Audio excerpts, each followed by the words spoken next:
আসসালামু আলাইকুম ফুটবল প্রিয় বন্ধুরা। আর্জেন্টাইন ফুটবল নিয়ে কথা বলবো অনূর্ধ্ব 23 আর্জেন্টিনা ভার্সেস ইরাকের অলিম্পিক ফুটবল ম্যাচ নিয়ে। প্রথম ম্যাচে মরক্কোর সাথে 2-1 গোলের ব্যবধানে হারার পর বাঁচা মরার ম্যাচে সন্ধ্যা 7টায় ইরাকের মুখোমুখি হয় আর্জেন্টিনা। মরক্কোর ম্যাচ থেকে কিছুটা পরিবর্তন এনে 4-3-1-2 ফরমেশনে শুরুর একাদশ সাজান হাবিয়ের মাসচেরানো।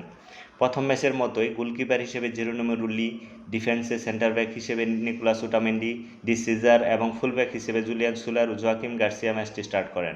মিডফিল্ডে সেন্টার মিডফিল্ডার হিসেবে ক্রিস্টিয়ান মেদিনা, সান্তিয়াগো হেজ্জে এবং ডিফেন্সিভ মিডফিল্ডার হিসেবে জুয়েল ফার্নান্দেজ শুরু একাদশে জায়গা করে নেন।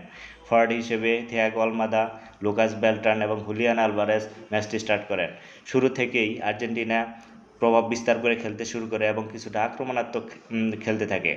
ম্যাচের 13তম মিনিটে হুলিয়ান আলভারেজের অ্যাসিস্টে ডিফেন্ডারদের বোকা বানিয়ে দুর্দান্ত এক গোল করেন থিয়াগো আলমাদা। ইরাকও ম্যাচে ফেরার চেষ্টা চালিয়ে যেতে থাকে। অবশেষে 49তম মিনিটে হুসাইনের গোলে সমতায় ফেরে দলটি। 1-1 গোলে সমতায় প্রথমার্ধে খেলা শেষ হয়।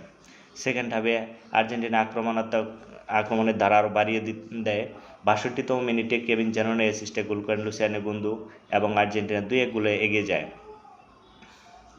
পরবর্তীতে আর্জেন্টিনা ডিফেন্সিভ মিডফিল্ডার এজুকুয়েল ফার্নান্দেজ ম্যাচের 85তম মিনিটে জয়সূচক গোলটি করেন।